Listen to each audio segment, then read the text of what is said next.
That'll be interesting. You definitely have to make sure you're right when you're on Vicodin. That's where I do my best writing. Yeah. When did I write a 200-page script?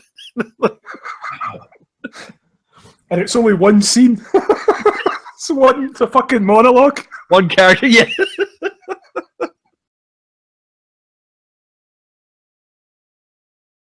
Abandon all hope, all that enter Terror Firma.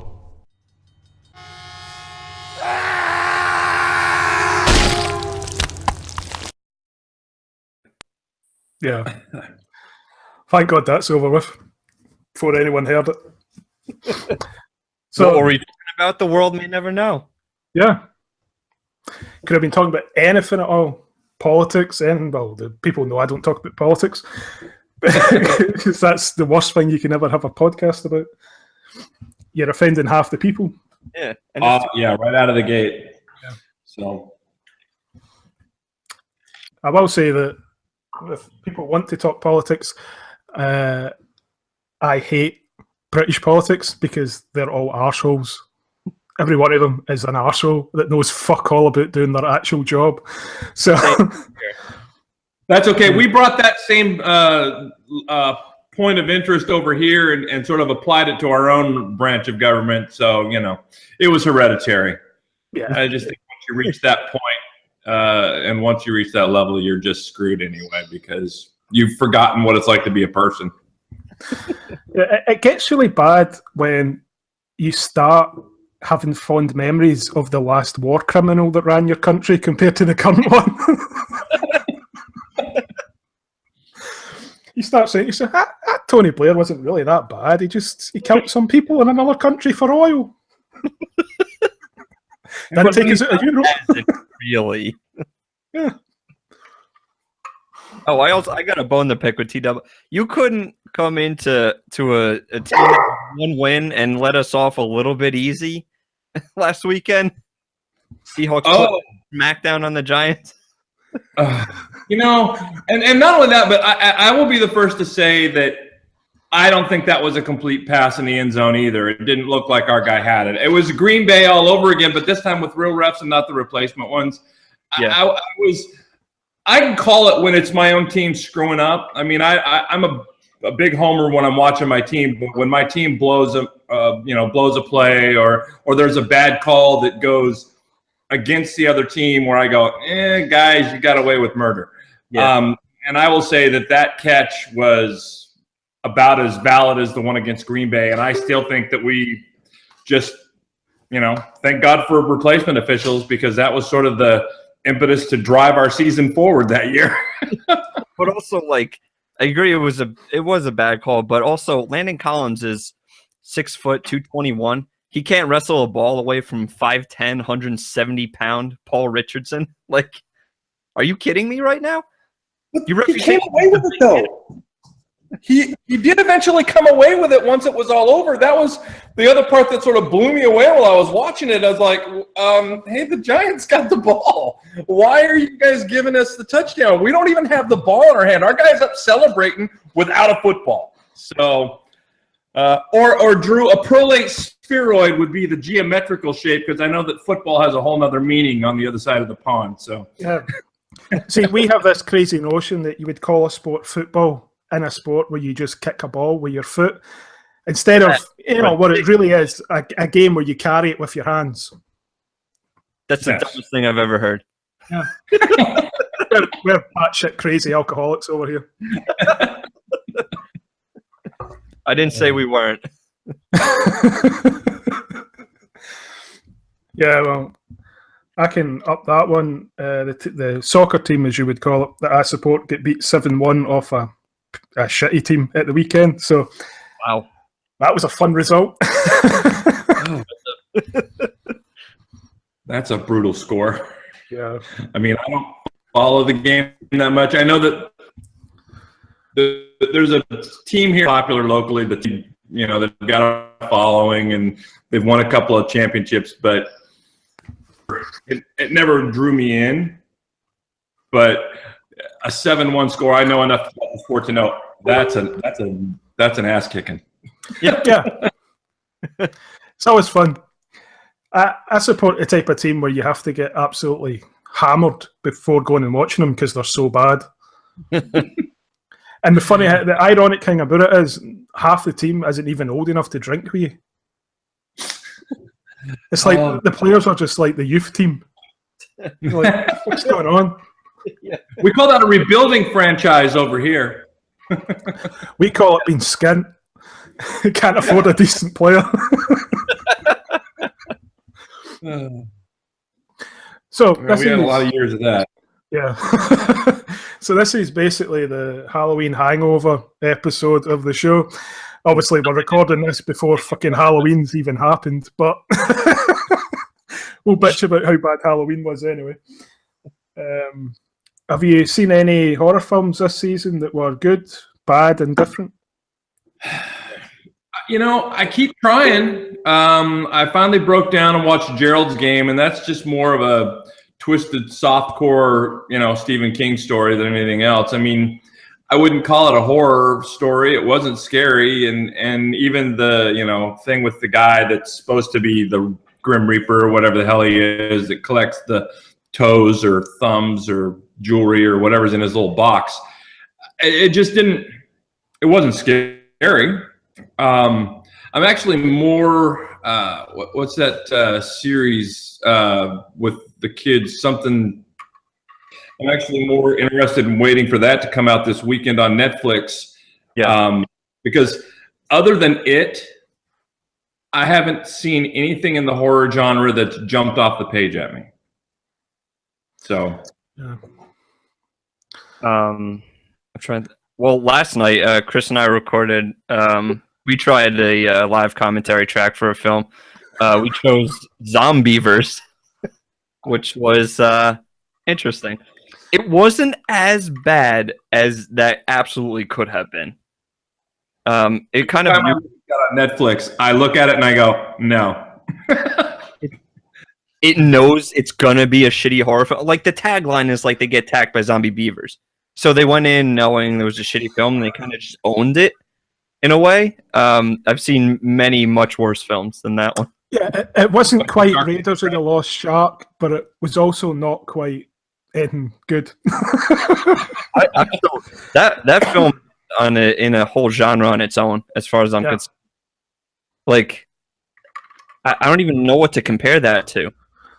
I congratulated the director of that film on Twitter for making a film that made Uwe Boll look like he had some talent. I would say like it's Sharknado, but much worse. That's the only thing I can equate that to. The shittiest film. Maybe it's like the fifth Sharknado, but worse. Well, as in it takes itself seriously, and just because and ends up being that bad. Yeah. Because I don't think Sharknado's ever taken itself seriously. No, but then also with this movie, it was like they didn't even know how to frame anything. Yeah. It was like abysmal from the very basics of film language up through post-production. Everything was wrong with it. Basically, if you'd given the camera equipment to a bunch of 12-year-olds, they would have made a better film. Yeah. Well, that's for sure.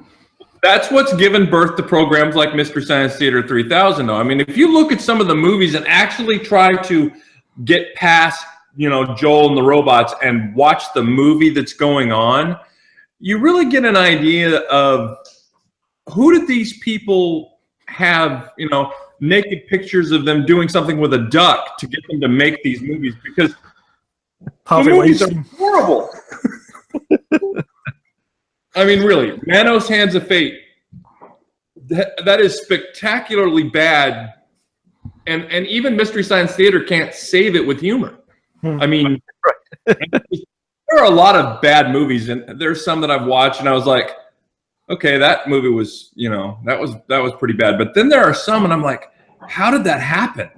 How did that film in the first place?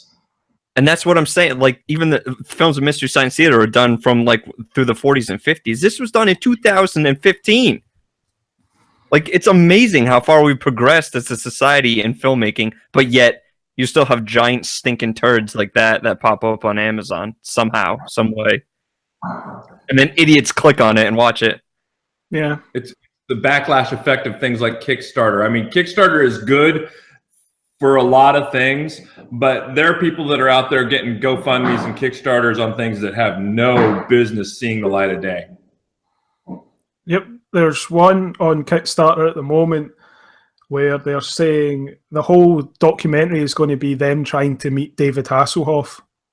So they're like, fund my quest to meet David Hasselhoff. You're like, just go hang out at a fucking burger joint at like 2 a.m. You'll meet David Hasselhoff. Yeah, or on a bathroom floor. Yeah, on a bathroom floor. He'll be eating the burger off the floor and it'll be a great time. Is it that hard to run into and meet Hasselhoff? Like, if you bug him on Twitter enough, won't he be like, oh, fans? Like, just pretend you're German, they'll love you. yeah. Like the team in dodgeball that had him as their idol and the coach. There's just a lot out there, like I said, that's so bad that when something good comes along, you're almost afraid to call it good because you're worried that you've just become so jaded by everything else that it really probably wasn't that good. But yeah. You know, I mean, if you've been eating shit sandwiches for the last 3 weeks, you know, some moldy bread and some dry peanut butter isn't going to seem all that bad. You know, I mean, and I think that's where some of this stuff has gone to, is it's just, there's nothing out there. I mean, and I mean, we can take some shots at The Walking Dead and everything else like that and talk about that on this, you know, on this thing as well, because I mean, they just had their 100th episode. And I mean, I bounced over to social media shortly after, and people were just ripping it a new one. Now, I will say there was an obvious moment where when you're supposedly a law enforcement officer, you're holding a gun on a guy that's not more than 20 feet away from you, and you're on automatic and miss. Okay. That's a little, you know, that's pushing the envelope a little bit. I mean, that's kind of A-team territory, that. Yeah, I mean, it was like watching an old Schwarzenegger movie. I mean, the bad guys have, you know, 600 AK-47s pointed at them, and they all miss. You know, I mean, so. But I also understand, you know, where the franchise is still, you know, it's still got some legs to it, and they don't want to kill them off in episode 1 of the new season. They've obviously gonna, you know, they're going to build up for it. But, you know, it's just, even that, I mean, if that episode would have aired maybe 4 years ago, people would have been going ape shit over it. But it's now, it's like anything else. If something becomes popular, it's just too much fun for people to tee off on it. You know, I mean, but this year, it just seems like horror-wise, there's just nothing out there. You know, I mean, I kept watching for commercials. You always get that inundation, and you know that it's getting ready to be Halloween because all those commercials start amping up. This year, there was maybe, 2 horror releases, and neither one of them looked all that intriguing. I don't even remember them because they were so nondescript. Yeah, that was the new Saw movie was coming out, that Jigsaw thing, and it's like, if you've seen one Saw movie, you've fucking seen them all. You don't really need to see any of these sequels, do you? There's a creepy wee doll on a fucking trike, and some folk get some weird shit happen to them. Yeah, and this is going to take all of them and combine it into one anyway. I mean, it just, that franchise has run its course, in my opinion. Don't get dizzy while I walk. But well, that's sorry, I've did that about like Walking Dead. Is I tapped out of that. I guess at the beginning of last year, it just got way too repetitive for me. It kept going in these circles where it was like, "Hey, the group finds a new place to live. They fuck it up. Hey, the group find a new place to live. They fuck it up." Like it did that for like 3 seasons in a row, and I was like, "All right, but what's actually new that's going to happen?" And then Negan came along. I'm like, "Oh, cool, a new one." And then the premiere episode of season 7 was great, and then the second episode was an entirely Carol episode, and I was like, "Fuck this show! I'm absolutely done with this." For me, I watched maybe 4 episodes of it, but I was never going to be that intrigued by it because it's got walking in the title. I don't like walking. Right? If it was called like zombie Uber or something, maybe I would have given it more episodes, but it's not my fucking cup of tea. I really liked the first 3 seasons because the first 3 seasons were all different. It was like, I guess the standard with any show is like introduction to the world, living in the world, and then human conflict in the world. And those were the first 3 seasons. And then after that, it just started repeating human conflict for the next, 4 now? 5? Yeah. On season 8. Yeah, and you've moved from the governor to the cannibals to Negan. Now, to its credit, I don't see that too far-fetched as far as what you're probably going to find out there. The thing is and I think what's being missed, and it's what I tried to do when I wrote the Snapshot Vegas book that just came out a little bit ago, is if you take this story and flip it upside down and you get it from maybe Negan's point of view, Rick and his people are the bad guys. Oh, yeah. You know? I mean, they're the ones that started this fight. Season 6, Rick rolls into town with his posse. They take over this nice little community, and then Rick can't keep his dick in his pants. And then they roll out with the community destroyed. It's like, what just happened here? Yeah. You know, and it's, you know, they're the heroes of the story and everything else like that. So everybody's seeing everything they do is good. But, you know, I took a step back when I watched that season, and I'm like, these aren't the good guys anymore. You know, I mean, a couple of them are. Actually, the one I think that's got the most center and focus, I know you hated her episode, but Carol, to me, is probably the most intriguing character of the bunch. She's the most realistic. She finally grew a conscience after everything that she did. I mean, she shoots a kid in the back of the head. You know, look at the flowers. Bam. That's pretty. You know, that's pretty heady, emotional stuff, and they did it well. They handled it well, but it just. I mean, I get where people are frustrated, but I think that it would have been more. There might have been a bit of a backlash, but it would have been more entertaining if they would have flipped the story around and you got to see it from Negan's perspective. That would be a cool way to do a season of that. It sure would be. The Fear the Walking Dead story that is dragging on endlessly with absolutely no likable characters. Well, that's for me. That was the beginning of it. Was the dynamics between the characters is what drew me in. So, and then Carol, her character arc seemed like for the last 3 seasons she was debating leaving the group, and it was like, just do it already. Like, and then she finally did, and I don't know. To me, it was just she ran to the guy with the fucking lion or whatever, and it just I don't know. It lost something for me, and it felt like a chore to watch it instead of enjoying it. So I finally stopped punishing myself. Well, I haven't been able to talk to either one of you about it. I'm assuming you've both seen it by now. Yeah. So let's kind of go that direction, because we teed off on Stephen King for the last time I was with everybody hanging out. We sort of teed off on it, and we were all tentative about it. So, I mean, if this is the highlight of Halloween, I say we discuss maybe where that went, because for me, they finally did something right. Yeah, that's good, because we were all talking about it, and they were like, God, I hope it is good. I really hope that's a good one. Like, yeah, I loved it. I absolutely loved it. Mm-hmm. Like, I thought for me, if they, as a film, if they even just took out the entire supernatural Pennywise factor and just made it a murder mystery, it would have worked.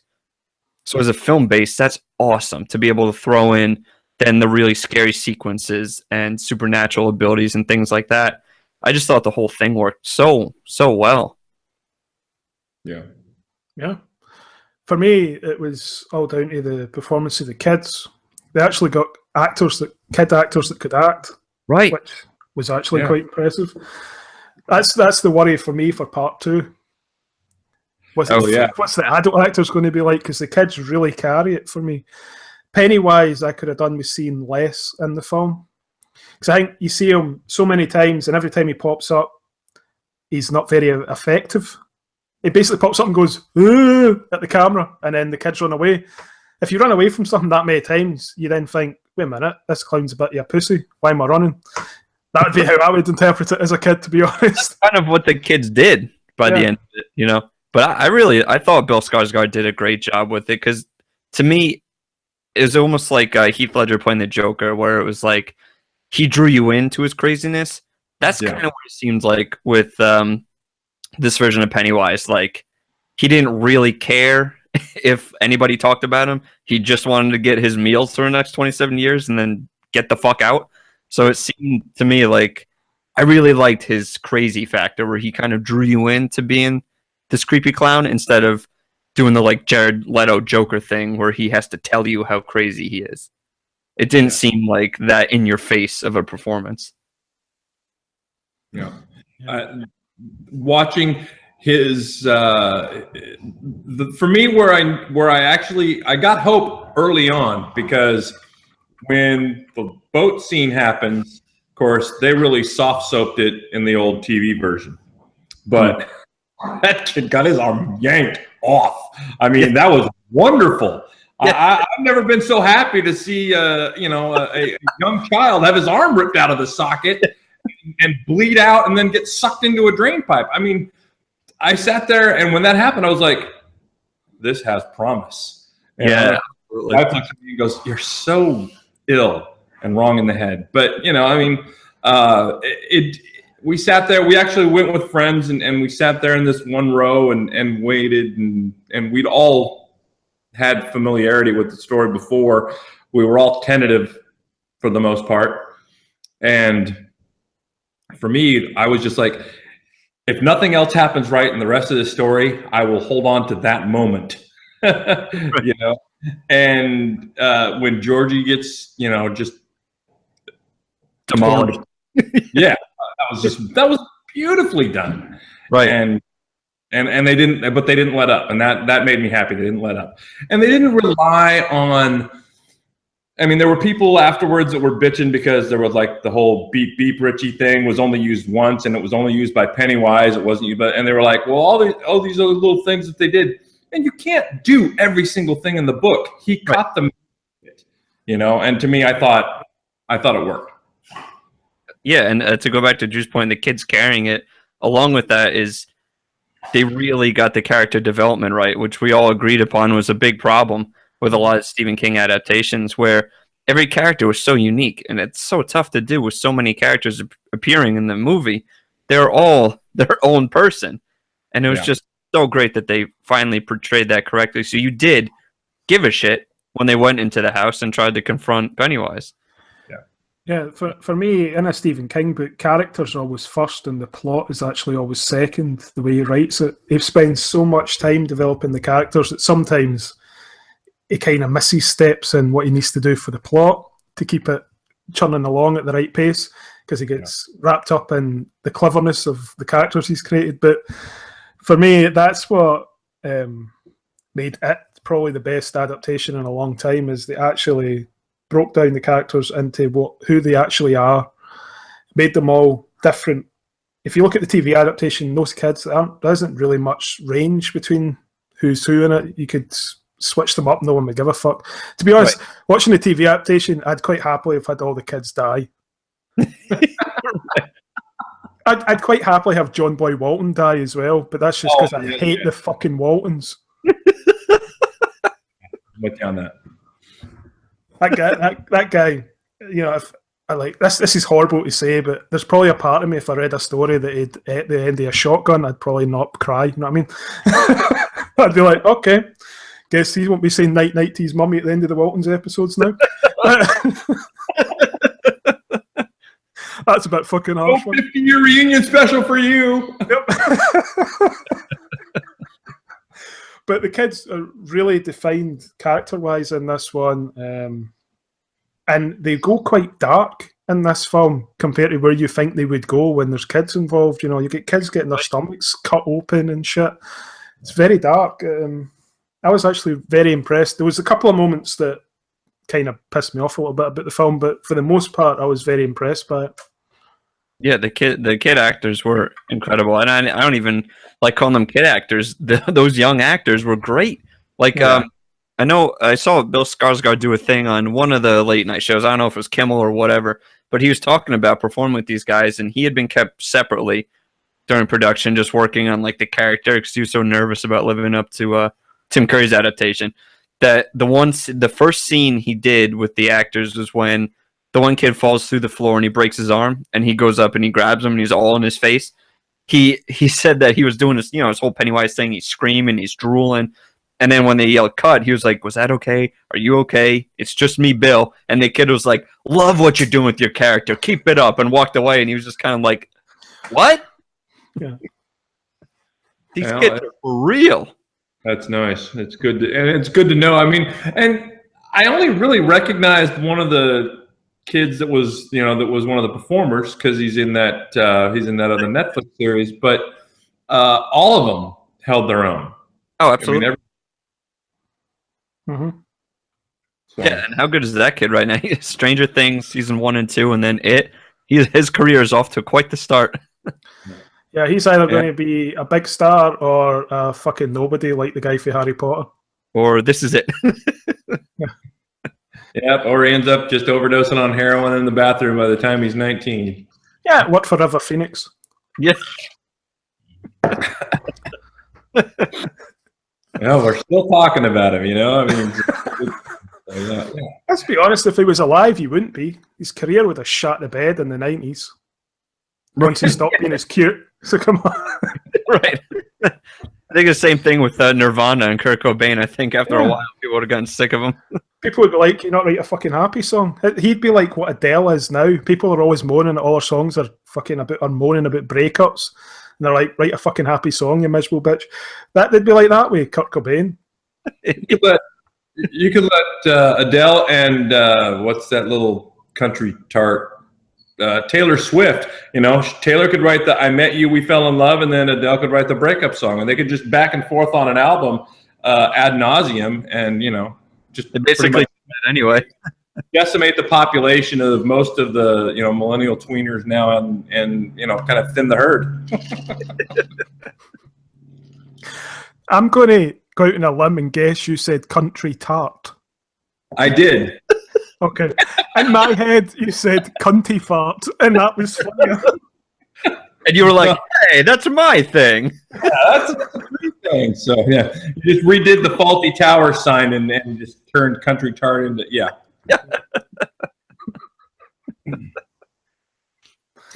So how do things go down in your neck of the woods? Since this is the Halloween Hangover, how active are the little beasties that prowl the streets and beg for free candy in your part of the woods? It's hard to tell because most kids look like it's Halloween all year round where I stay. They've got like the hoodies that zip up the front and have like the faces on them so they can mug you and you don't know who they are. That's basically, from age 9 years old to about 18 when, they're now grandparents, so they have to behave a bit better. That's kind of the area I live in. I haven't seen anyone trick-or-treating. I think that's just in case they go to the wrong door. Wow. I'm guessing. They come to my door, though, and they say trick-or-treat. I'll say fuck off, probably, because I'm miserable. Fuck off, I ate all your candy. And sitting there with a Snickers bar in his hand, yeah. We don't got it anymore. Well, I'm the kind of person that opens the door with a knife in his hand when you get the bloody Jehovah's Witnesses coming round. I'm that charming. Scratching your face with the knife. It's like the last time I had a Jehovah's Witness at the door who said to me, "Do you believe in the one true God?" And I went, "Yeah, I'm Jewish, just like Jesus." I didn't like that. And I'm not even Jewish. It's funny for two reasons. I took 4 years of theological studies, so actually the last one that ever came to my door, I said, "Hey, come on in." I said, "Let's discuss your theories," because I've read the book cover to cover numerous times. And then I sit there and I would torpedo. They would say something and I'd go, "Okay, but you forgot the line that follows it." And so I just kept punching, and pretty soon they looked at each other and they got up and left. And I haven't seen one since.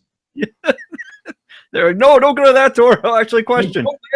He's read the Bible. He knows what he's talking about. You can actually debate this crap with us. So yeah, they don't come here anymore. So yeah.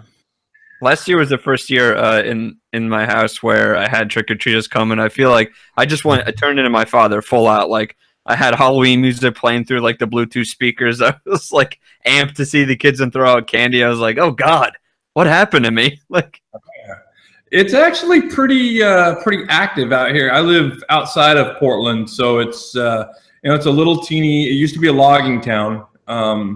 It's pretty small. Everybody kind of knows each other. When you drive by on the street, you at least recognize most of the faces. Nice.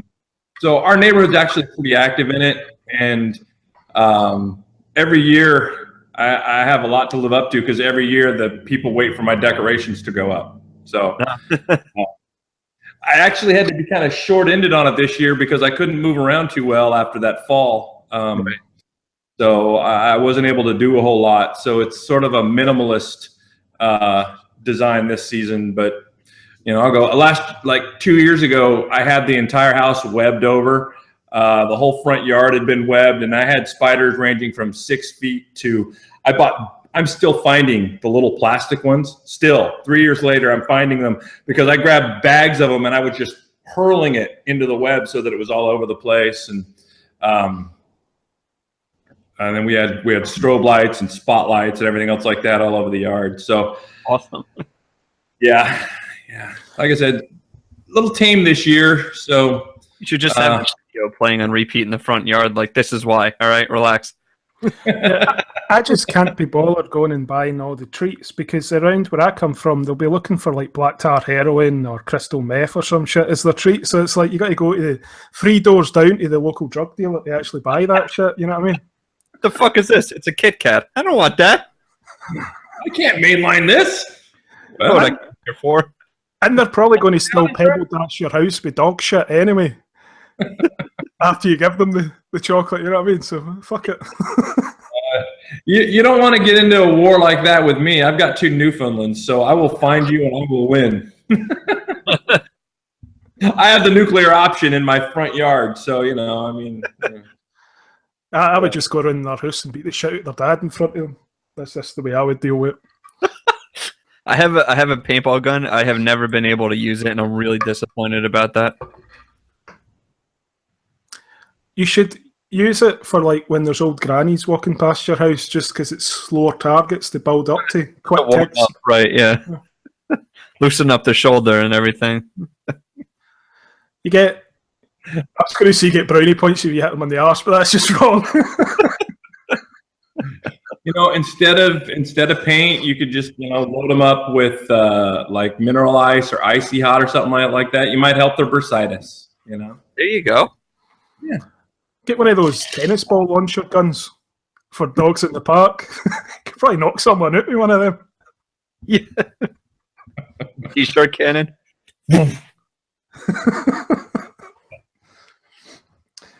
Yeah, there really was fuck all in the way of horror films out for Halloween. Yeah, Happy Death Day is the only one I could think of that's out right now, right? Is it? Yeah, still kind of? Yeah. It's. I think it's still out, but that was another one where I watched I saw the preview for it when we were at it, and I looked at my wife and I was just like, really? This is what we've got to do? This is it? It's Groundhog's Day, except she dies? It didn't do it for me, but, just like that Unfriended or whatever the hell. I mean, if your biggest nightmare is seeing your friends list on Facebook go to 0, what has happened to us? Right. What has happened to us as a culture? That's my goal. Slowly but surely. Offend each person individually till they leave. I'm surprised they didn't wait. Like, they could have put Annabelle Creation out at this time, and they would have cleaned up. Absolutely would have cleaned up in the theaters. Yeah. No competition. Yeah. A lot of people were expecting Jigsaw to make a lot of money. Those people were wrong in the head. Right. Is that out? I didn't even know that it finally released. I think it comes out on Halloween here, so not quite out yet. But when you hear this, it'll have been out and gone. Yeah. I'm predicting it's going to have been out a week and then it'll be out the cinema in the UK. Really It'll long. race the emoji movie to see who makes it to video first. Yeah. Yep. I noticed. Well, I would have said it'll probably last a shorter time than the recent releases from the Weinstein Company, but I noticed they've already been pulled out the cinema in the UK. Wow. That was quick. They're also taking his CBE back off him because apparently the Queen doesn't want to be associated with people like that. You know, her husband's a Greek Nazi, but she doesn't want to be associated with people that sexually harass women. There goes my knighthood. Yeah. No, Sir Drew, huh? For a second, you were defending her, and then, yeah, fell on its ass. Oh. They give you an honorary knighthood. Yeah, I don't think people who vote for the Scottish National Party actually get knighthoods from the Queen because we're kind of wanting to be separate from the UK, so that doesn't work for her. It's like the Confederate flag for here. Yeah. Oh, boy. That'll get you. Slightly less racist than that, but yeah. Sure, yeah. Oh. Yeah, honestly, couldn't think of any horror films that are coming out for Halloween other than ones going straight to DVD. A barload of them. I've just been backtracking with like older ones I haven't seen and just kind of doing that thing. Even the streaming services are thin this year. I'm not seeing anything really popping out that I go, oh man, I want to see that. I mean, there's just nothing, and there's not even any really good classics popping up on the streaming services. I flipped over to look to see what the like the HBO on demand schedule was and everything. Even there's just nothing there. I mean, it's to the point where if you want to watch scary movies, you've got to turn into the Family Channel's 13 Days of Halloween special and hope that you the Addams Family. Like that's it. Yeah, the Addams Family and the Toy Story House of Horror or whatever it is. I mean, oh yeah, the tree. Was Simpsons do the Treehouse of Horror? Yeah, there is a Simpsons one. So I guess they did a CGI or a claymation one again this year. I haven't seen it, but I mean, it sort of lost relevance about 5 or 6 years ago for me. So I hung on for a long time, but just got tired of the fact that they were showing it, 3 days before Thanksgiving. So Yeah, even apps like Shudder, which are supposed to be fucking horror centric, right? Yeah. Has fuck all on it, and they're cunts. So fuck Shudder. I wouldn't even let them sponsor my show. Wow. I would if you're listening. You should definitely sponsor his show. Fuck you. Or film it after one of my books. I'm okay with that too. But yeah, I honestly think that really with the advent of the whole horror turning into the basic, to take the old phrase that's been used up, torture porn genre and running it into the ground. I mean, with Hostel and Saw and all these other movies, I think horror's been ruined over the years. And not only that, but there's really nothing that people are afraid of anymore, with the exception of the person that lives next door to them and Drew. Right. So other than that, people don't get afraid of things like they used to. I mean, when I watched The Exorcist when it, came out in the early 70s, I was so scared I couldn't leave the theater. For 2 showings, I sat there with my feet tucked underneath me until the guy that came through and swept it actually got me out. My mom worked at the theater. Now this was, I believe, 1972, so I was 7. And it was a walk-in theater, and this was big doings because it had 2 screens, so back in the 70s, that was a pretty big deal for a walk-in. And Bambi was playing in one room and The Exorcist was playing in the other, and my mom was like, stay out of that room. So that's naturally where I went as soon as she turned away. And the thing is it scared the holy hell out of me. And I couldn't, like I said, I couldn't get out of my chair. I just sat there until finally the janitor came through to sweep up after the second show. And he goes, "If your mother finds you in here, you are going to be in so much trouble. Get out of here." And that was the only thing that could get me out of the theater. And I still, to this day, you know, the hair on my arms and back of my neck stands up during that whole sequence where the Captain Howdy face flashes in that little subliminal second. It still gets to me. You know, I mean, it still gives me a chill. The original Nightmare on Elm Street was a good horror movie when it came out, but that was also starting to ride the coattails of the slaughter porn version of horror that Halloween and Friday the 13th brought in. And I just don't think we're afraid of anything anymore. So it's just hard to be scared.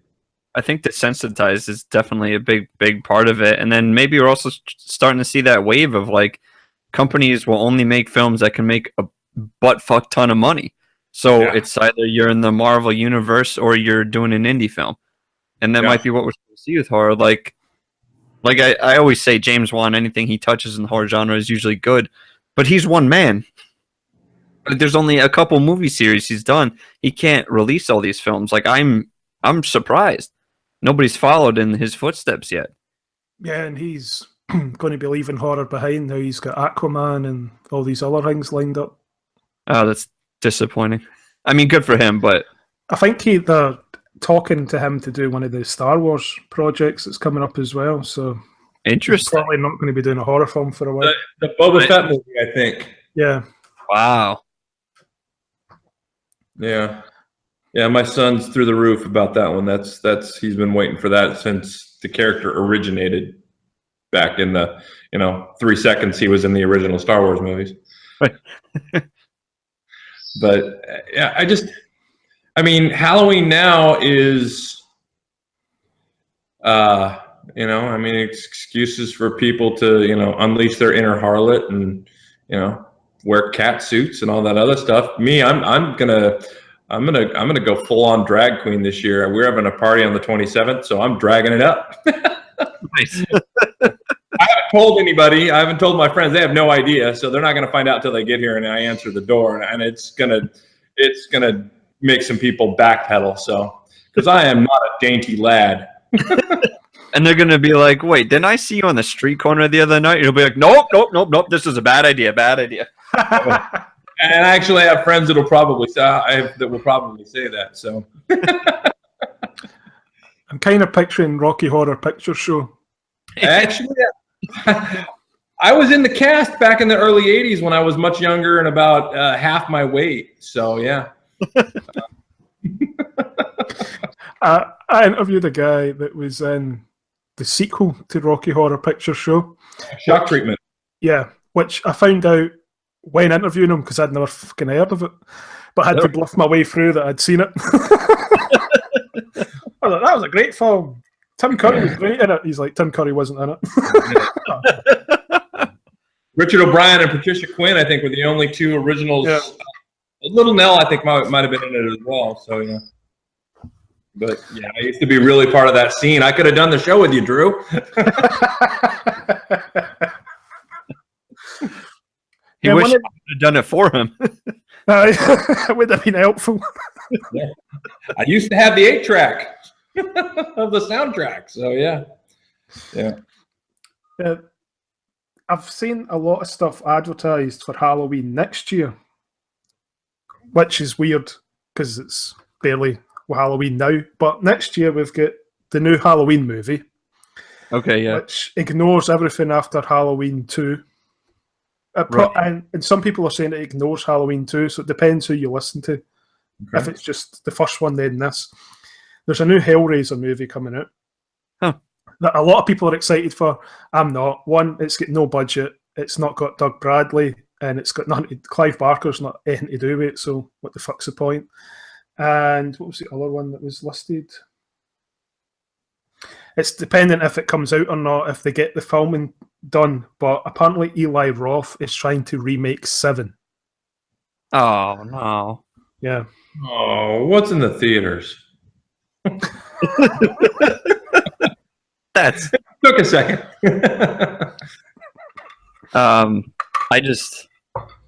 It seems to me like if a really lazy drunk was the head of like a movie studio, like 2 weeks ago, they're like, "What do we got for Halloween? Nothing. Alrighty then. How about next Halloween?" Like, And that's, I mean, if you walk into the theaters now and you see the billboards for what's coming out, it's all the movies that we saw in the 80s with different people, and they've twisted the script around a little bit. Flatliners, Jumanji, I mean, all these movies that didn't need to be remade. right. All starring The Rock. Yeah. You know, I mean, Flatliners could have done with The Rock. you know, it's just, He needs a hit after Baywatch. there's no creativity left. I mean, there's plenty of good stories out there. I've read them, you know, but nobody wants to, you know, roll the dice and try to create something new. They'd rather just keep spinning off of what's going on. I mean, I'll give Kirkman credit for revitalizing the zombie genre, but there are a lot of stories out there that are better and more entertaining that would be adaptable. The first Wellington piece, Monster Island, would go well. Brian Keene's The Rising, you know, and those are just a couple of the titles that are out there of the now millions of zombie titles that are out there. But there's actually some quality stuff out there, but nobody wants to break anything new into the mold. They want to just keep taking a familiar logo and slapping it on, you know, in front of people's faces because, you know, the sheep will attend. Yeah, they're even remaking the fucking Birds. It's like, why? No, really? Yeah. Why? It was Last- ridiculous in the 70s. The last thing I heard about the Birds, it was Jennifer Lawrence was attached to it. Oh, well, there you go. So if it's not The Rock, it'll be Jennifer Lawrence. Don't Same hold your person. breath. Maybe The Rock is yet to be attached. Yeah. Not me. He could still sign.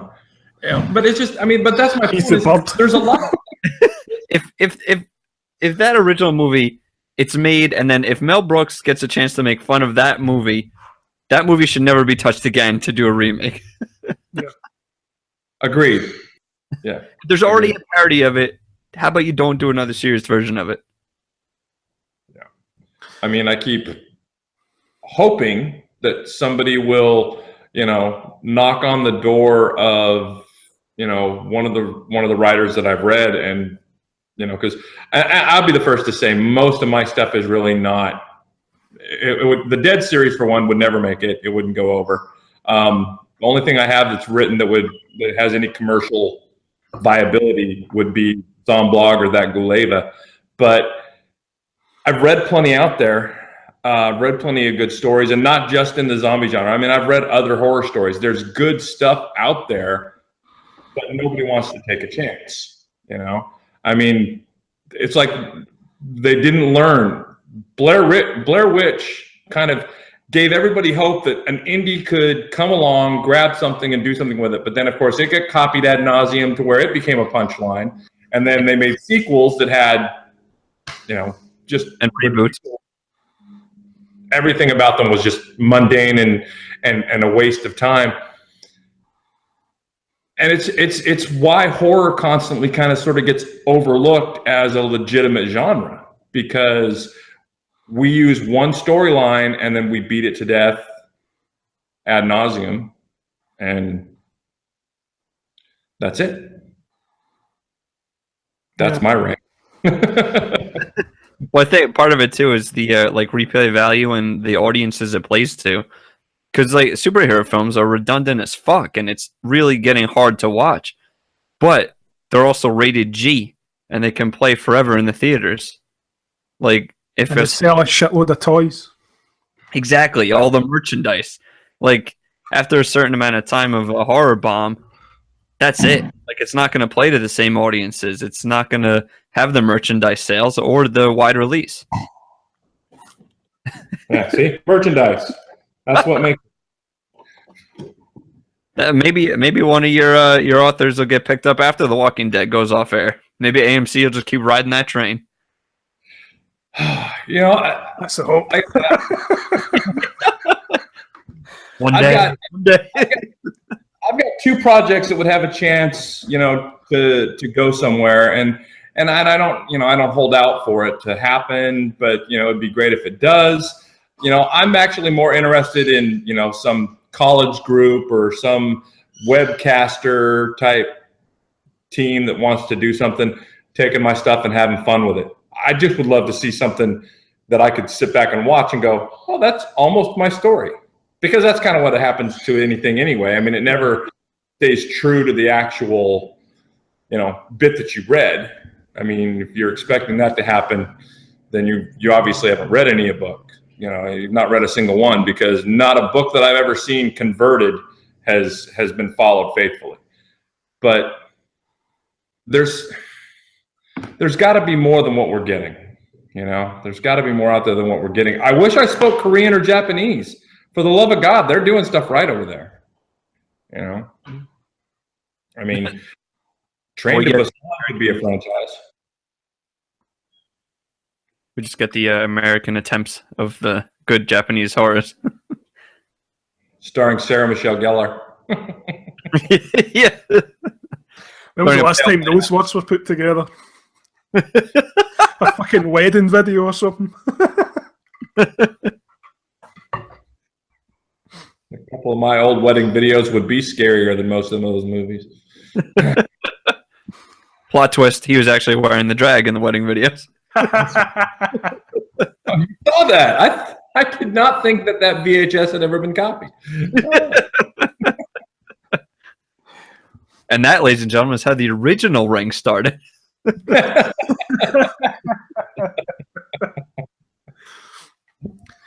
Yep. So, as we were saying about the horror films, it's so funny that they'll remake any film that had anything to do with an audience at any point in time.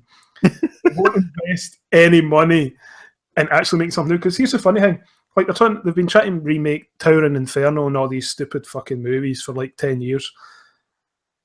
The folk that are going to go and see that shit in the pictures haven't seen the first one.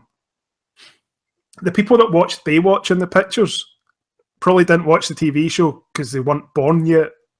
Right. So these people think these things are new, so just do new fucking stories that are better. Exactly. Yeah, I mean, it's like when you heard Run DMC sing Walk This Way, and you're like, no, that's an Aerosmith song, and people go, oh. I mean, granted now, because Aerosmith made a big rebound after that, but everybody knows who they are again, but it just, you know, I hear remakes of songs every once in a while, and one of my kids will be listening to it, and I'll like, oh, yeah, that was actually done by such and such. It was a really good song back then, as opposed to now. You know, and it just, and they don't even half the time know the artist that I'm talking about, you know, and it's that way, I think, with films. And unless they're going to give us sense around and, you know, shake the seats and everything like they did when I saw Earthquake back in the 70s, I don't want to go. That's what made it good for me, is the way that the seats sort of, that was a, you know, new technology, which they are bringing back, by the way. It's Dolby Cinema is fucking incredible. I went and saw the new Blade Runner in it, and it was like, oh my God, this is the only way I ever want to watch the film again. Yeah, me and my wife go and watch stuff in the 4DX, as it's called over here, set up so like you get the motion seats and shit, water like splashing your face and crap. Oh wow. Yeah. What I would say is don't go see a romantic comedy. That shit's hard to wash out.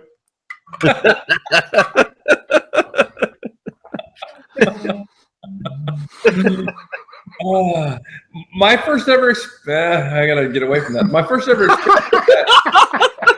first time that happened to me, I was Rogue One. That's how I saw Rogue One. So okay, yeah, I was impressed. I had no idea what I was even walking into. I love the setup. Yeah, I've seen. But right now, the theater that we go see it at, there's only it's like 24 seats in the very middle. So everybody else around you is wondering what the hell you're doing, because you're tilting one way and then you're going the other and then up and down and everything else like that, and they're all just kind of sitting there, and then they kind of that's weird that they wouldn't just fully renovate a theater for that. They're like, nah, fuck it, we'll just do a couple. Yeah, it's like 2 rows worth in the middle. It's 2 rows worth in the middle of the theater. So the sweet spot of the theater to watch a show in. And like I said, the first time, now maybe they've added more since then, but when I went and saw Rogue One, that was all they had. And so when we pre-bought our tickets, I was going to say, you probably have to pre-buy tickets just to sit in those seats. And everyone around him has to Captain Kirk it,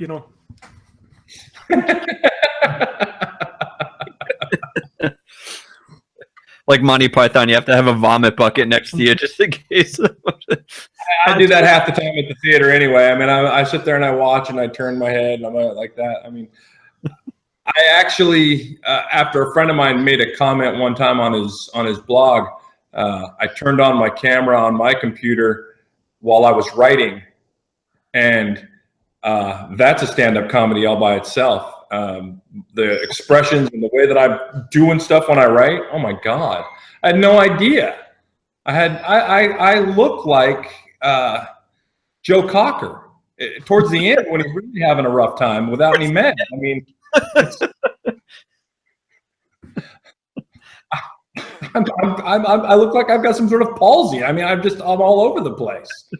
I had no idea that I was doing that when I write. And now, of course, I write, and then all of a sudden I'll like stop and I'll go, okay, yep, tongue sticking way out over here like Michael Jordan going for a dunk.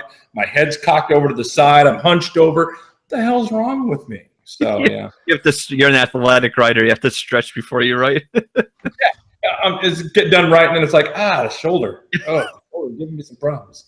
I don't even want to look at myself in the mirror in the morning. Nevertheless, a mirror on me when I'm writing or something. Like, worst for me is when my camera's on because I've been recording like a live stream or something, and then I do like a Skype call with someone where the camera's not on for them. Mm-hmm. And I realise quite quickly afterwards when I'm watching it back that I'm a complete arsehole when I'm on the phone to someone. Because like the entire time I'm just sitting going. You're like, oh no! You have that Roy Schneider on the beach in Jaws moment, like, oh. I just like hang my headphones on the mic and walk away. Yes, a really deep question. And you're just like, all right, I'm gonna leave now. and he's got a recording of himself in the background going, Yeah. I picture him with one of those little birds that does this on his keyboard. Come back and let my dog sitting in my seat staring at the microphone going, what the fuck's going on here? I'm going to try and bring some Halloween back to our thing. I'm going to tour you guys out front. If this makes the cut, it does, and if it doesn't, it doesn't. No, the dogs, you don't get to go. Nope, you don't get to go. Sorry, Newfies. You have to this is where like Michael Myers or someone jumps at the cupboard to get him in it. Yeah. He drops the laptop. We're just looking at nothing. It's like, it goes back and he's just like standing in the corner looking at the wall. Yeah, don't look in the eyes. Don't look in the eyes. So we got this and wow, yeah, this. That's cool, man. I don't have anything. I just have some jakies hanging around my garden. That's it. Palm trees? You've got palm trees, and I've got folks shooting up heroin in my front garden. You've got palm trees. No difference, man. Yeah. What's wrong with this picture? I think us two are living in the wrong place. That's what I think.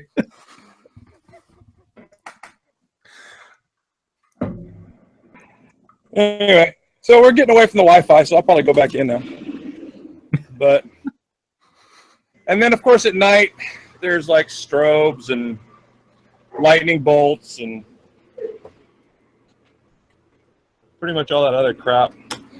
And we bought those window effects this year so that there's the lady just kind of stands there for a bit, and then all of a sudden she comes running at running at the window at full steam. And Oh my god. So, but yeah, we sort of do our. Like I said, it's a little tame this year. Pretty much everything up is store bought and inflatable. I really didn't do a lot of self creation this year, so. You're busy trying to self-recreate yourself a new knee. That's And hip. Yeah, it looks like I've got to get. It's looking like hip surgery is in my future in January. So yay! Jesus. I've heard hip is better than knee, though. I've heard knee I'll let you replacement. know. I'll let you know because it's going to be both. I'm going to have left knee and right hip. So To be balanced. Then. yeah. So yeah, as it plays out, I'll let you know, and I'll say, yeah, whoever told you that's a liar. Yeah, right. That'll be interesting. You definitely have to make sure you're right when you're on Vicodin. That's when I do my best writing. Yeah. When did I write a 200-page script?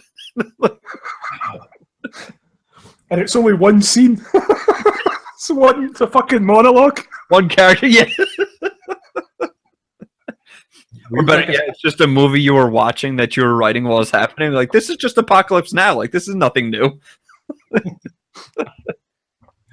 There was a writer a couple years ago that got caught because he basically took Stephen King's The Mist, changed the names of all the characters, changed the location. So he basically copied the story and then did a mass copy in the text of all the character names, swapped those out, and then changed a couple of the creature descriptions a little bit here and there, and then tried to pass it off as his own tale. And then, of course, a whole bunch of people that ended up reading it busted him. That's fucked. That's ignorant. That's stupid. I hate that shit. It's all out there. Yeah, I wrote a screenplay about 15 years ago, and it was about a writer that gets amnesia, and he writes all these fucking novels, but it's all the novels he had read before he got fucking amnesia. This is how he remembers them, and it's like word for word. He's like the greatest fucking writer ever. He's like, I've written this big epic, and like his wife's like, yeah, that's One Piece. Fucking read it already. Ah, shit. Back to the drawing board. Nope, that one's of Mice and Men. God damn it. Oh, see, now I'd go see that. Yeah, right? Yeah, I'd go see that. You get Hugh Grant to play the lead. That's like for him. I mean, all of his characters are the same, so you know. It sounds like a Memento, just like longer versions. It's like all Hugh Grant does in movies is play Hugh Grant minus, getting caught with hookers. So it's like basically him if you forget that happened. That is the Hugh Grant movie I would watch. Exactly. And ugly hookers too. I mean, he doesn't even find the really, expensive hot ones. I mean, that. So it's like Schwarzenegger with them. Like, there's, Eddie Murphy. You remember that one?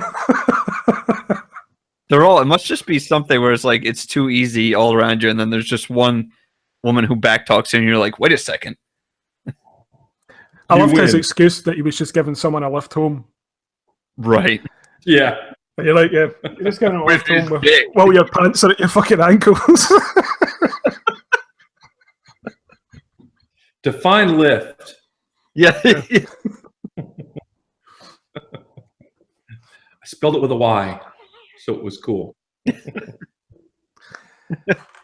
And what I also like about that is that ended his career, but it ended his career because he had to make Disney movies after it. Right. Yeah. It's like, you've been caught with a transsexual hooker. You now have to make Haunted Mansion. There's something, a clause in his contract is like, shit, I didn't know I could activate the Disney clause. You're now not allowed to swear in a movie. The only thing that actually made you watchable for. Yeah, right. Yeah. Shit, yeah, I don't remember what the last Eddie Murphy movie I watched was. Trying to maybe Norbit, that awful piece of crap. I can't remember the last Eddie Murphy movie I've watched the whole way through. I don't think it was made after 1992. So The third Beverly Hills Cop, you're like, all right, come on. Yeah, he kind of peaked early. So I think probably the second Nutty Professor is probably the last thing I remember watching that he was in that I really laughed at. I think that was on an aeroplane I was on, and I didn't even watch it. It's like, I'm just gonna have a fucking sleep. kept harassing the stewardess and telling her to put the movie Alive on there for everybody, because I mean, if you're gonna watch a movie on the plane, that's the one to watch. Right. Well, I have a slight tradition that I listen to John Denver music when I'm on a plane, because to me that's funny as fuck. You're just hoping for the best. Yeah. John Denver followed by Leonard Skinner, like TV Ray Vaughan, and then the Big Bopper. Little Randy Rhoads guitar solo in there as the interlude. Oh, yeah. Then you'll definitely not live. Either Watch that some or Harrison Ford. strike twice. How fucking times has Harrison Ford crashed his plane now? Did he crash it again recently? Yeah. Maybe it's time the old fuck stop flying planes. Well, you know, at that age, they usually start letting you have a driver's license anymore, much less drive around in an airplane. I mean, Jesus. I love that he does not care. Like, he crashes a plane, he breaks his leg. 6 months later, he's doing another action movie. It's like, I don't give a shit. To be fair, no harm to it, but if my wife looked like that, I wouldn't want to be in the fucking house much either. The mantis woman. I'm sorry, but a praying mantis has more of a figure. Yeah, she'd be a shoe-in if they remake He-Man. She'd be a good Skeletor. She might have to put some weight on, so only. Just dub track in Roseanne's laughter, and you've got it done. Now, there's a fucking horror movie.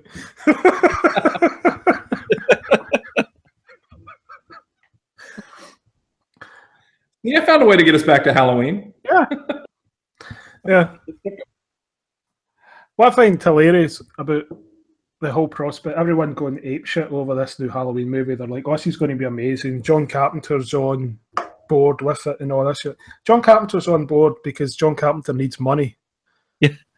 Hasn't made a movie in a long time. Is paid to the order of John Carpenter. That's why. He's an executive producer because they're paying him money, Right. to have him have that credit without him actually doing anything. Put his name on the billboard. Yeah. Well, I mean, that's if you look at the last, everything from post Day of the Dead on, when Romero just got to the point where he started to believe his own press clippings about how his stuff was so socially relevant and this and that and the other. I mean, his movies went straight to the toilet. Mm-hmm. You know, there was nothing about them. I mean, people can beat up the Zack Snyder version of Dawn of the Dead, but really, it was one of the better zombie movies in the last 15 years. You know, I mean, for actual legitimate zombie films. I mean, 28 Days Later wasn't zombies, but I still think that it, you know, gets to ride on that coattail because of what goes on. But the last legitimate, I think, zombie movie was Snyder's Dawn of the Dead remake. You know, I mean, World War Z was a joke. They took 4 pages of the book and turned it into 2 hours of drivel that by the time it was over, I felt robbed, and you know, I wanted my money back for my popcorn. You know, I mean, it was just that bad. And I've never gone to a movie and regretted buying popcorn except in that movie, because it's just like that meant that I would still sit there because I didn't want to leave with a full bucket and walk through the mall with a bucket of popcorn in my hand. They filmed that in Glasgow.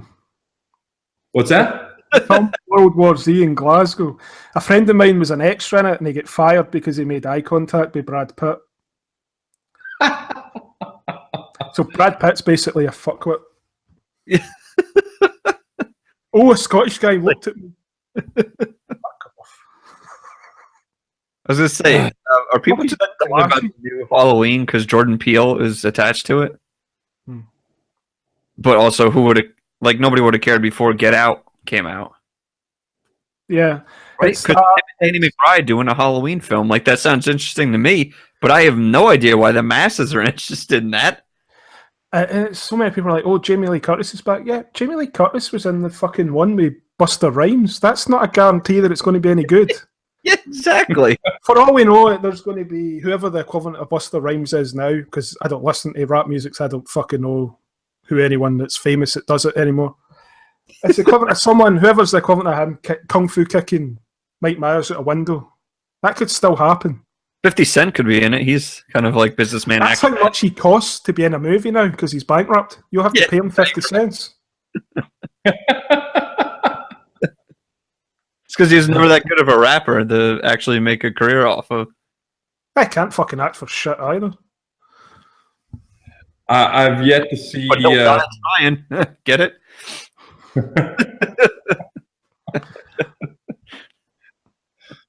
Rappers and rockers really don't transfer over to the screen very well. I mean, look at Gene Simmons. I mean, the closest thing he came to pulling one off is when he played an Israeli terrorist in the Rutger Hauer remake of the Bounty Hunter movie, and that's just because he's from Israel. So I'm pretty sure he's quite used to pulling one off.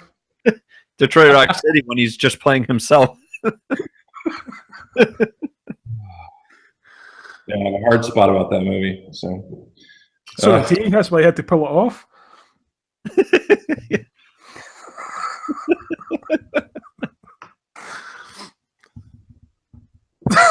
Oh, God. That's the level of humour on a show I do. That's why I'm not on TV.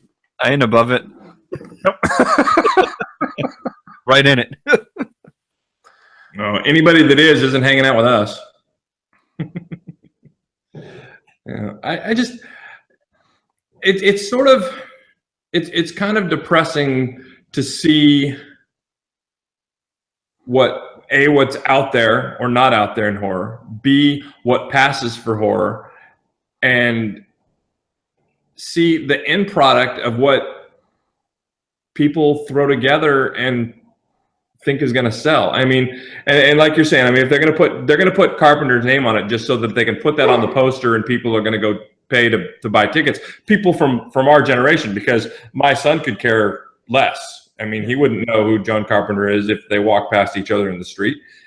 But it's just, there's so much not out there anymore, you know, that we're having to watch the old ones. I mean, I finally broke down and watched VHS for the first time. Oh, I like that. I'd ignored it and watched it. And by the time it was over, I was like, well, that was fun. Yeah, right? That was okay.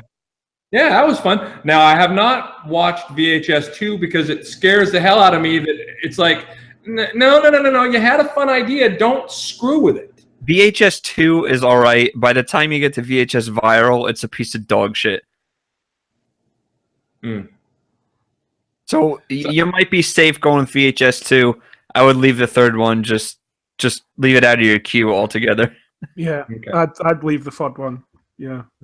I will tell you that it hooked me, since we can only talk about old horror movies because there's no new ones. It hooked me in the hotel room when that girl that was obviously there was something wrong with her and she couldn't talk right. I'm like, man, this isn't going to go well. She's not normal. She's not normal. And when she flips out and rips everybody apart, and then the scene where when she flies off with him and everything, I was just like, that was wonderful.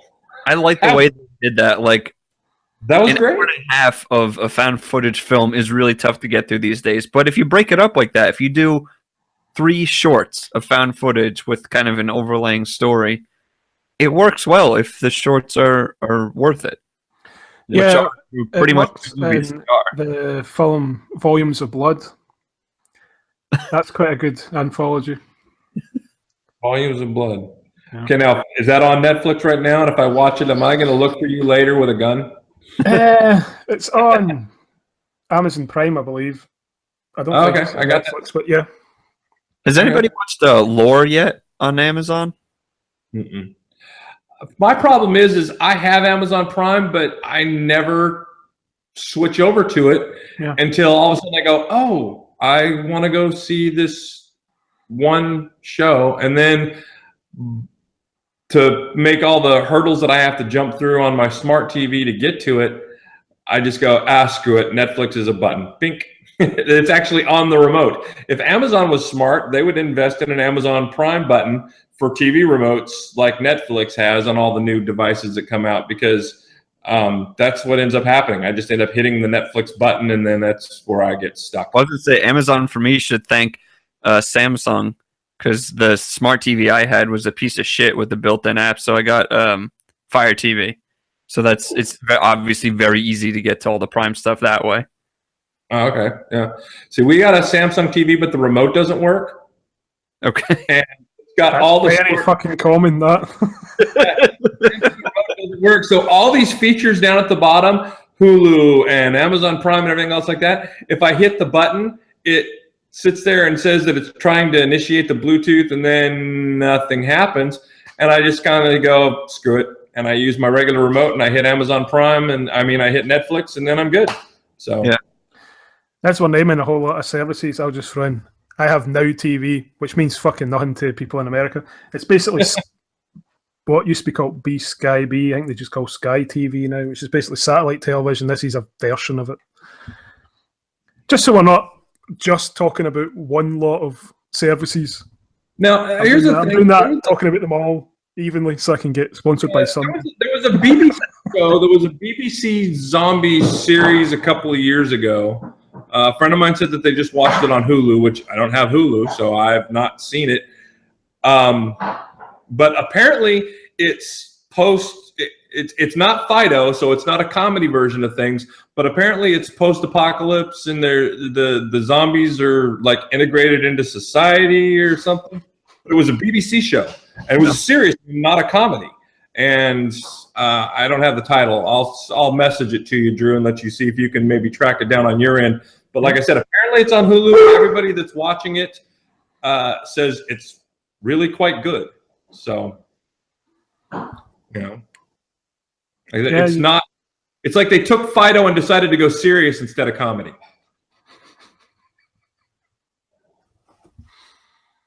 Yep, BBC makes some random shit. It's awesome.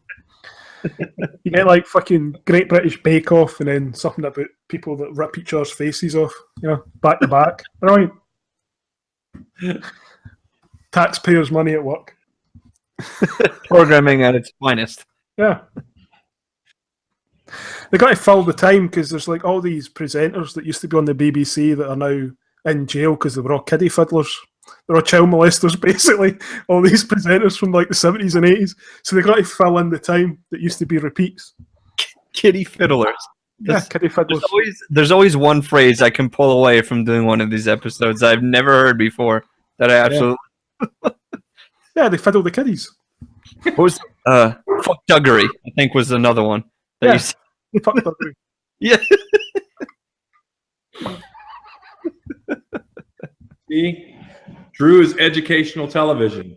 The more you know. You should have the shooting star across the show. I'm never going to have the fucking BBC logo now, am I? No variety specials for you, Drew. Nope. I'm not in that club. So. You're into a different kind of BBC.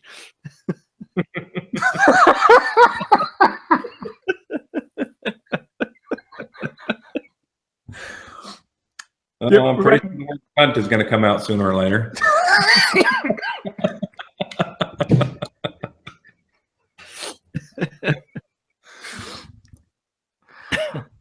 Anyway, that's my next song. I know he doesn't originate it, but I love when I hear Drew say it. So it's like a catchphrase. Yeah. It's amazing how many people write messages to me on social media or emails asking me to call them a cunt. It's like say their name and call them a cunt on air. There's a lot of comedians over here. Like, I know Bill Burr, like his fans insult him as like a term of endearment. Nick DiPaolo does that a lot with his fans, stand-up comics. There's a lot of that with some of the, especially the Boston comics, the Louis C.K. group, those guys. Yeah, Drew's gonna have epic rap battles of history people that are going to be twittering him saying, call me cunt, Drew, call me a cunt. That could be the new theme tune. Just that on loop with a beat in the back. It won't be the first time I've put Casio and music up. But I got in trouble for that. Yeah. That's right. I think that's still available as a private YouTube video, though. Somehow that passed the copyright claim that was put on it. It was catchy, I'll give you that. Yeah, very catchy. It's amazing where those lyrics came from. I don't know how you possibly wrote that. Nope. And the accent I put on, that Canadian accent, was quite good. It was. Some would say it wasn't even you. Yeah. Some would say it sounded like a Canadian pirate. Anyway, we'll start wrapping it up before I get sued again. You better never get rich, man, or they're going to come for you with, they're going to be like the villagers at Frankenstein's movie because they're going to come at you with forks and torches. Yeah. The bastard has money now. We're going for it. That's why all my money will get put in my wife's name. Is there anything you guys want to promote? Let people know about? In general, the as everybody knows probably by this point, Ranting and Raving podcast. Like I said, this week we're doing something cool and new. We're doing a commentary track for Zombievers. It's something we haven't done before. But every other week we usually do a couple episodes about 40 minutes long each. We like to just yell about this same kind of shit. But we throw some music and sports stuff in there usually too. And then I'm also working on a new screenplay horror comedy idea, I guess. Hopefully that'll get somewhere soon. My other two are kind of just cycling around some circuits and things like that, but we'll see. When your commentary episode goes live, send me the link in a message it to me because I've got to watch it. Sure. Yeah. I will watch Zombievers if I get to watch your version with the commentary. Then that'll I will be able to do it that way. Because we were recording, I was fairly sober for it. That was my fatal mistake. So you would have thought you'd have learnt from the Plan 9 one. You got to be drunk for these things. Seriously. I think I felt a little more because I was like, oh shit, this is my show. I should not be blurring my words and be really awake. That was a very poor decision. I do that on every show. I don't give a fuck. I don't have anything new. I'm just writing another book. It's supposed to hopefully be finished in time. I want it to be finished in time for Christmas. It was supposed to be done in October, but everything got pushed back. And of course, now that I'm re-recording The Rise of Vlad because I pronounced his name Vlad 695 times and pronounced it Vlad 23 times. Oh my God. 195 are the ones that they want changed.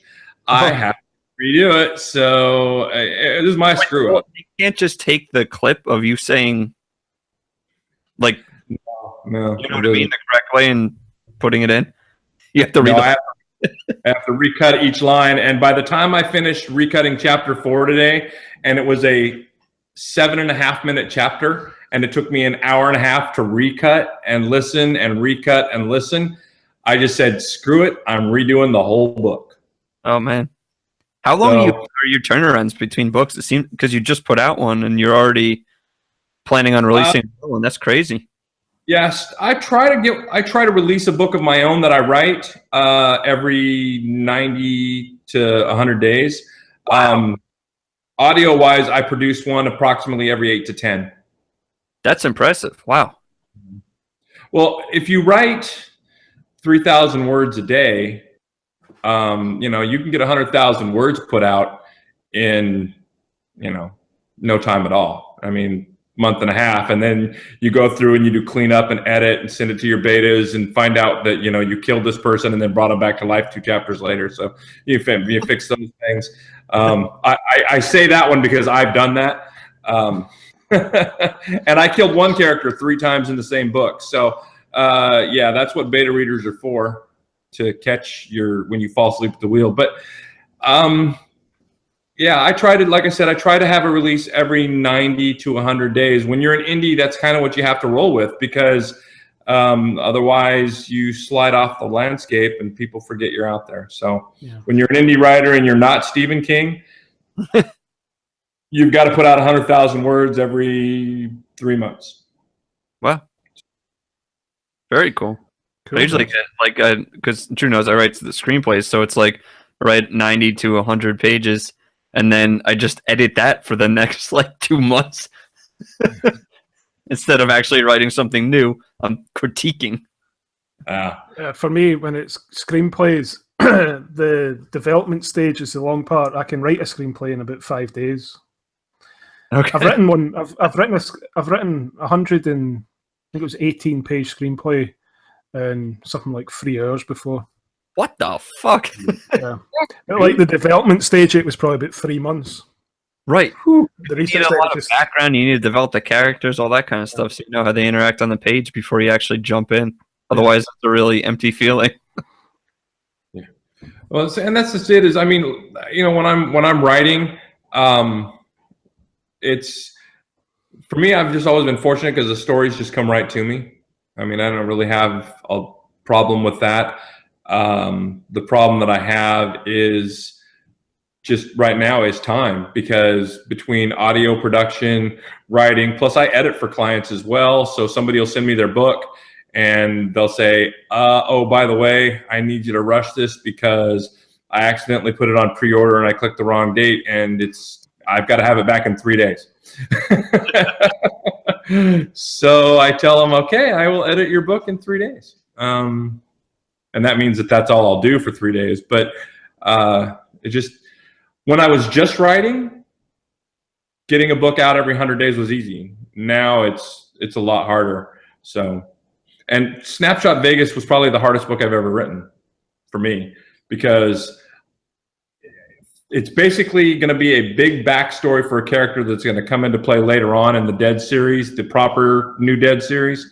He's going to be the villain in Evan's world for a stream of probably 4 or 5 books. And so I wanted to make sure that I developed him well. And hopefully by the time people in the Dead series come back around to it, they will pick that book up and read it so that they can, because they're certainly not grabbing it up right now. I mean, it's selling okay, but not in regular Dead numbers. It's not. So, but plus it was writing as a villain for the whole book. When you've got to write a protagonist for an entire book, it's just really taxing, because you've got to try and make people want to keep reading him. And it's hard to do that when he is the obvious bad guy. You know, people don't, that doesn't make people feel good. So they get a little frustrated, but the reviews, the few reviews that have trickled in have been really positive. So I guess, you know, something worked. I guess I did it right. So. Well, as always, it's been awesome talking to you. Well, thank you for coming on the show. Oh, absolutely. Thanks for having me. Thanks for having us. That was a blast. Yeah. I look forward to I look forward to seeing these when you finish it, because I can go, wow, okay, that's a lot cleaner than what it originally was. So that was nice. But yeah, and Steve, make sure, like I said, when you get that up, make sure you send me a link to the episode, because I definitely will tune that in to watch it. For sure. We always release by noon on Friday, so I'll send it over. Yeah, send it to me. Because if I try to make myself remember, I know, you should see the reminder list on my phone. It's ridiculous. I can't rely on my brain anymore. No. Well, I'll just say bye to the audience here to wrap the video up. So, audience, fuck off.